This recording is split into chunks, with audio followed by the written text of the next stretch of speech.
आज के लेक्चर में हम स्टार्ट करते हैं थ्योरम ऑफ परपेंडिकुलर एक्सिस। तो ये टॉपिक बहुत ही ज्यादा इम्पोर्टेंट है कॉम्पिटिटिव एग्जाम के लिए भी और बोर्ड एग्जाम के लिए भी, मींस फाइनल एग्जाम्स के लिए भी।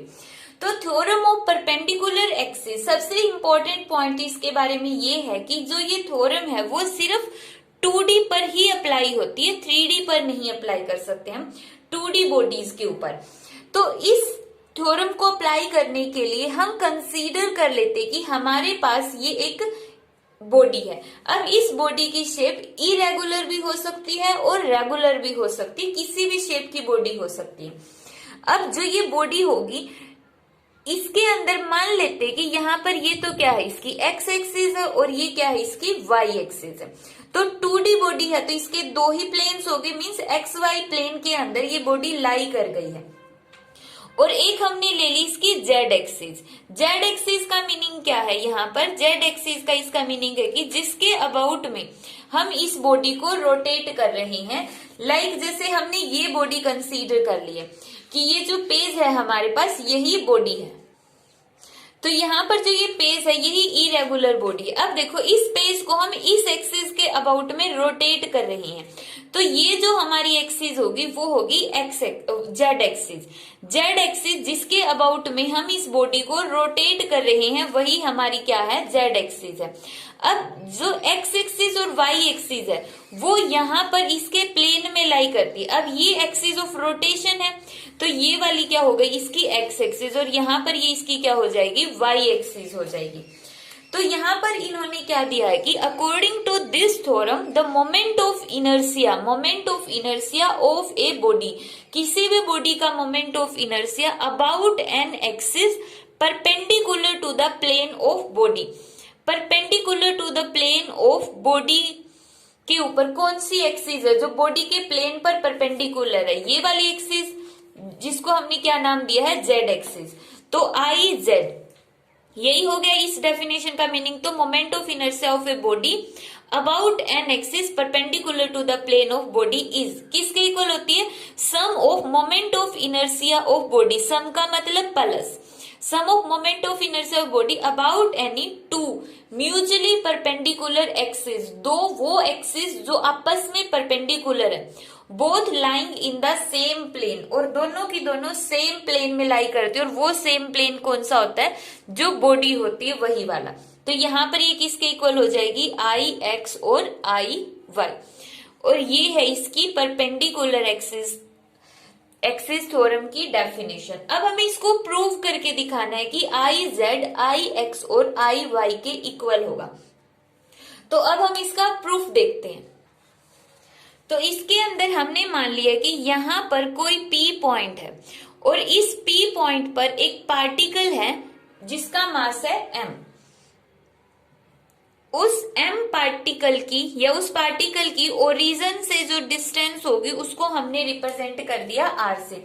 इसका मतलब ये जो एक्सिस है और यहाँ पर हम कोई भी पॉइंट कंसीडर कर ले, ये वाला पॉइंट, तो इस पॉइंट की जो यहाँ से इस एक्सिस से जो डिस्टेंस होगी ये वाली, ये डिस्टेंस कितनी है, r है। तो यहाँ पे ये r के इक्वल हो जाएगा।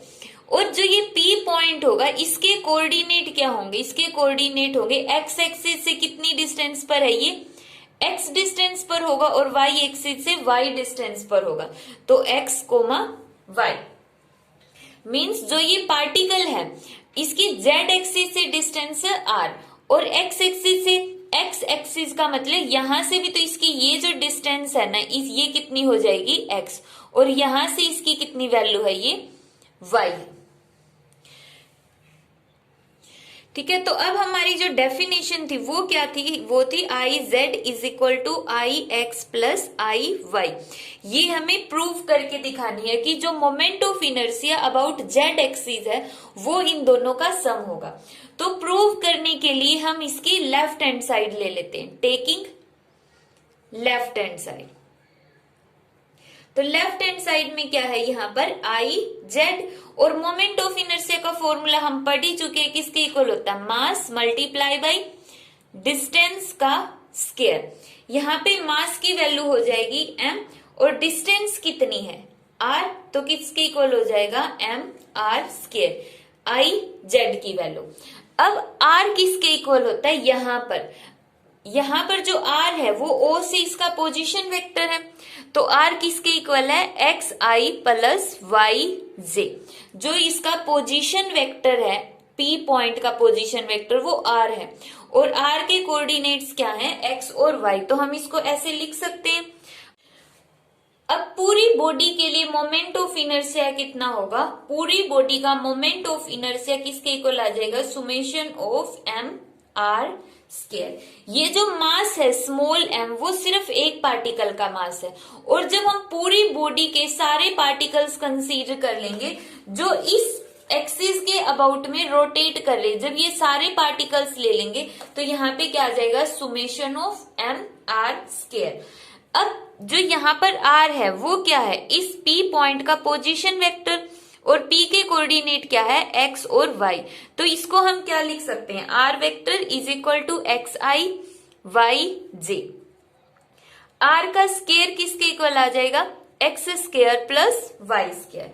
तो यहाँ पर हम I Z is equal to summation of M R square की जगह पुट कर लेते हैं X square plus Y square, bracket खोल दो, summation of M X square plus summation of M Y square. अब ये जो m है, m for mass of all particle means mass of whole body, और x क्या है, x एक्सिस।